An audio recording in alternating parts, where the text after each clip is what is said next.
नमस्कार मित्रों, मैं हूं आपका अपना बंजार आर के राठौर। आप देख रहे हैं हमारा चैनल न्यायिक न्यूज। 370 के रहते हुए आपने कैलाश पर्वत के समेत मानसरोवर झील जो है चाइना को दे दिया। कांग्रेस पार्टी ने अक्साई चीन को वापस भारत के साथ जोड़ने का एक बार भी मैनिफेस्टो में इन्होंने नहीं लाया। क्यों नहीं लाया? चीन से डरते हैं क्या? कांग्रेस पार्टी हमेशा भारतीय सेना पे संदेह करते रहता है, उंगली उठाते रहता है।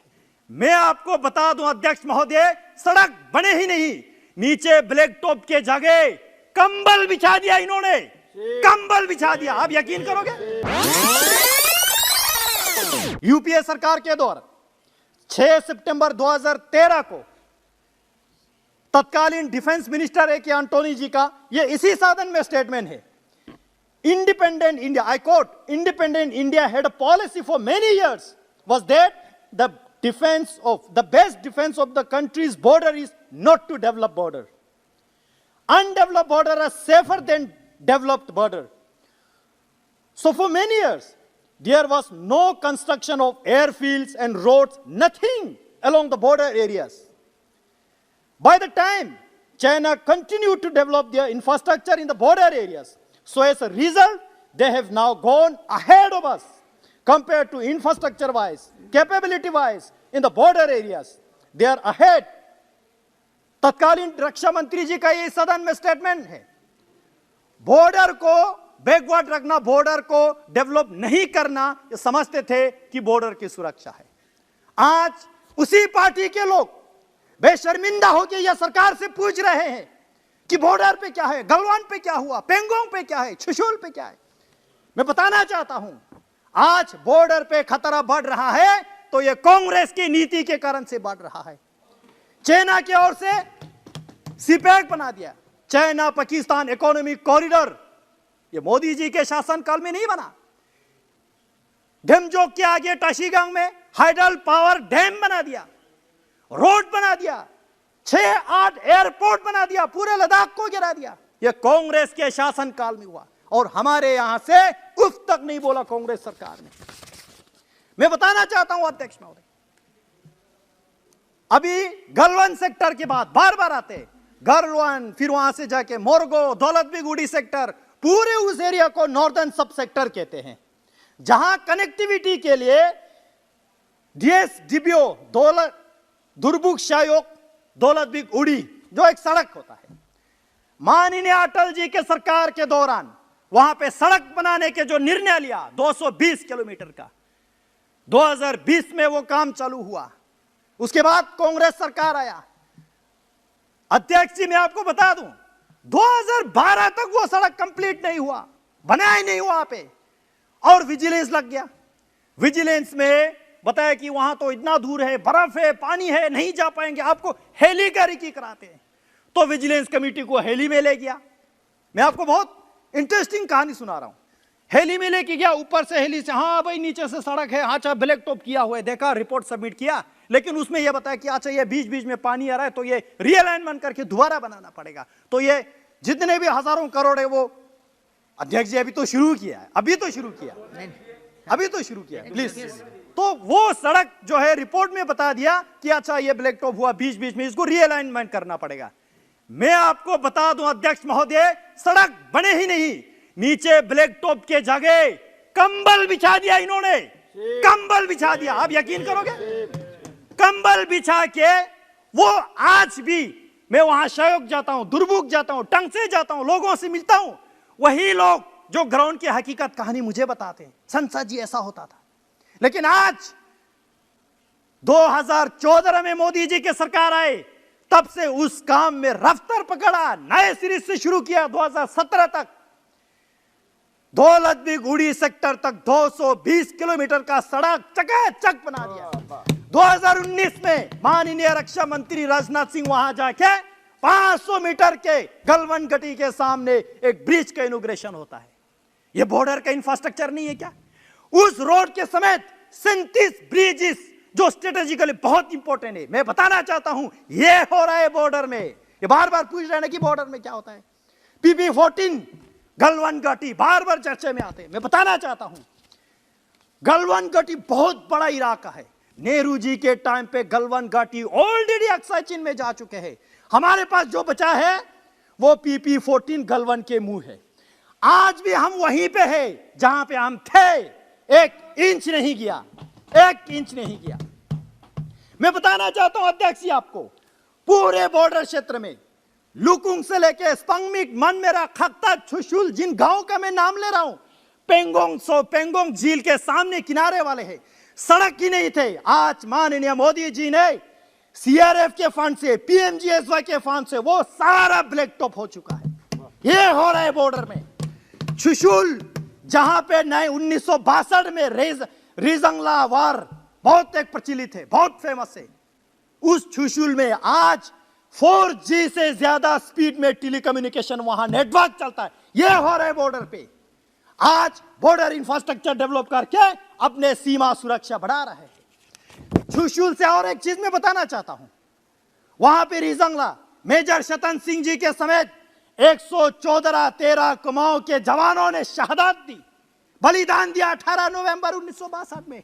कांग्रेस के तत्कालीन सरकार ने माना ही नहीं। बहुत दुख होता है ये बताते हुए, बहुत दुख होता है। वहां पे 18 नवंबर 1962 के सुबह युद्ध हुआ, हमारे 114 जवान शहीद हुआ। 4 महीने तक कांग्रेस ने उसका पूछताछ नहीं किया। मना की दिल्ली सरकार ने, कहीं भाग गया होगा, सरेंडर किया होगा, युद्ध का मैदान छोड़ दिया होगा। पूरा बर्फ पड़ा, विंटर में बर्फ में सारे हमारे वीर जवानों के लाशें ढक गया। धीरे धीरे बर्फ पिघलती गया। हमारे वहां जो भेड़ बकरी पश्मीना गोट चराने जाते थे उन लोगों ने दिया, अरे ये तो लाश है, ये तो हमारे फौजी का है। तब जाके पता चला हमारे भारतीय सेना ने 1 इंच तक नहीं गवाया। और वहां से the last man, Indian army का एक बहुत बड़ा स्लोगन आता है, जो अंतिम व्यक्ति, अंतिम अम्युनिशन तक वहां पे जो लड़ाई किया, the last man last round, ये आज बहुत फेमस स्लोगन है। वहां जो लाश पड़े थे हमारे सेनाओं के, किसी के हाथ में बम, किसी के हाथ में बंदूक, किसी के हाथ में जो इंजेक्शन, जो मेडिकल असिस्टेंट थे, पूछा ही नहीं कांग्रेस ने इतने बेशर्मी से। आज 60 साल के बाद नरेंद्र मोदी जी के सरकार ने मेजर शतन सिंह के समेत 114 जवानों को अपने शौर्य गाथा लिखने का जो समय दिया, वहां पे वार मेमोरियल बना के इस बात उसका उद्घाटन। ये कांग्रेस पार्टी हमेशा भारतीय सेना पे संदेह करते रहता है, उंगली उठाते रहता है। मैं बताना चाहता हूं अध्यक्ष, वहां पूरा बॉर्डर समेत तुर्तुक इलाका, एक बहुत बड़ा इलाका 1971 में POK से लिबरेट होकर हिंदुस्तान के साथ जोड़ा। पूछा ही नहीं इन्होंने, पूछा ही नहीं। इस बार पहली बार माननीय मोदी जी के सरकार में हम यहां आजादी का अमृत महोत्सव, आजादी के 75वीं साल मना रहे। तुर्तुक वालों ने इस बार 50वीं साल मनाया। वहां तुर्तुक, त्यक्शी, थांग, बोगदांग, ये चुलुंका सारा आता है। ये पहचान दे रहा है, हर एक व्यक्ति को पूछ रहा है। मैं बताना चाहता हूं आपको, केवल छुशुल ही नहीं, वहां से जाके छागा, फिर दुंगटी का कहानी बहुत इंपॉर्टेंट है। वहां पे एक ब्रिज होता था, कगजुंग वैली, सैकड़ों किलोमीटर वहां पे हमारा पश्चर लैंड होता है, वहां पे हमारे नोमैड लोग जाता है। चाइना ने ऑब्जेक्शन किया, अपने जमीन में से ब्रिज को हटा दिया कांग्रेस सरकार ने 2007 में। भाई ये कौन सा सुरक्षा है? आज मोदी जी के सरकार ने साहसिक कदम दिखा के वहां पे 25 करोड़ के ब्रिज बना रहा है। ये हो रहा है बॉर्डर पे। मैडम मैं जल्दी खत्म कर रहा हूँ, जल्दी खत्म कर रहा हूँ। 5-6 आदमी हमारे और बोलने वाले हैं। जी मैं जल्दी खत्म कर रहा हूँ। हाँ। आज इस सरकार ने इस वाइब्रेंट विलेज प्रोग्राम में ये सारा विकास दे रहा है। बॉर्डर एरिया में मैं आपको एक उत्तराखंड की कहानी बता दूं। वहां पे पिथौरागढ़ डिस्ट्रिक्ट में एक छोटा सा गांव है। मैडम स्पीकर, बस 2 मिनट में मैं कंक्लूड करूंगा। वहां पे पिथौरागढ़ में एक, प्लीज, एक वहां पे एक, मैं भूल गया, आपने डिस्टर्ब किया बीच में। एक छोटा सा गांव है, वहां से पूरा माइग्रेट हो गया खमलिंग। आज वहां पे दोबारा लोगों को बसाने के लिए टेलीकम्युनिकेशन सारा सुविधा देने की बात कर रहा है। इन्होंने पूरा अक्साई चीन तो दे दिया। जब 370 यहां पे हट रहे थे, कांग्रेस पार्टी ने ऑब्जेक्शन किया। मैं सवाल खड़ा करना चाहता हूं, 370 के रहते हुए आपने कैलाश पर्वत के समेत मानसरोवर झील जो है चाइना को दे दिया। कैसे दिया भाई? 370 के रहते हुए आपने 370। ले और एक सवाल मैं पूछना चाहता हूं, 1962 से लेके 2019 के इलेक्शन तक कांग्रेस पार्टी ने अक्साई चीन को वापस भारत के साथ जोड़ने का एक बार भी मैनिफेस्टो में इन्होंने नहीं लाया। क्यों नहीं लाया? चीन से डरते हैं क्या? नेहरू जी के छवि खराब होने में डरते हैं क्या? या चीन से इतना प्यार है आपको? सुनो, आपको बॉर्डर पे सुनने में बहुत तरसते हैं ना, सुनो मैं बता रहा हूं आपको। अध्यक्ष जी, ऐसे बहुत सारे योजनाएं। आज मैं यहां पे मांग कुछ रखना चाहता हूं टूरिज्म इंडस्ट्री को लेके। पूरे बॉर्डर एरिया जो है आज मोदी सरकार ने टूरिज्म के लिए खोल दिया।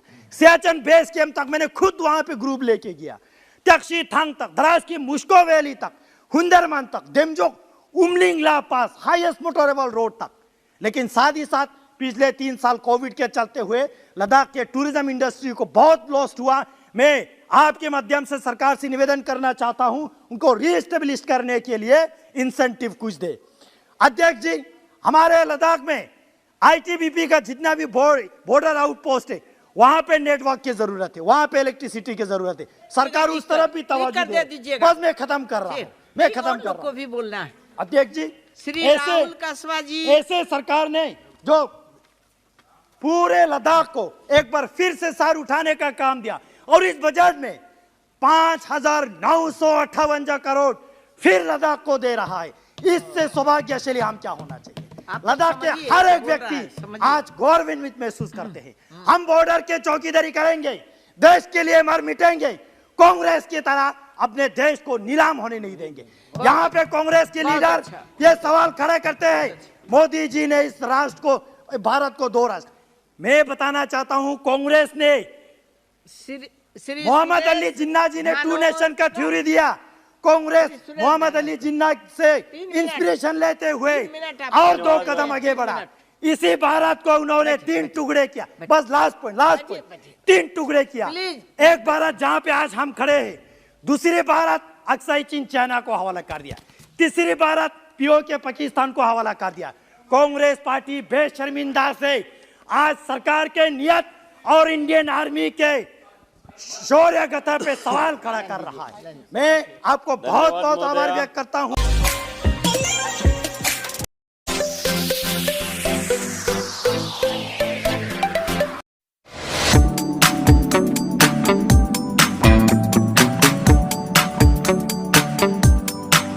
आप बने रहिए नायक न्यूज के साथ। हमारी और वीडियोस देखने के लिए हमारे चैनल को सब्सक्राइब कर लीजिए, हमारे वीडियोस को लाइक करें और जितना हो सके शेयर करें। Thank you so much.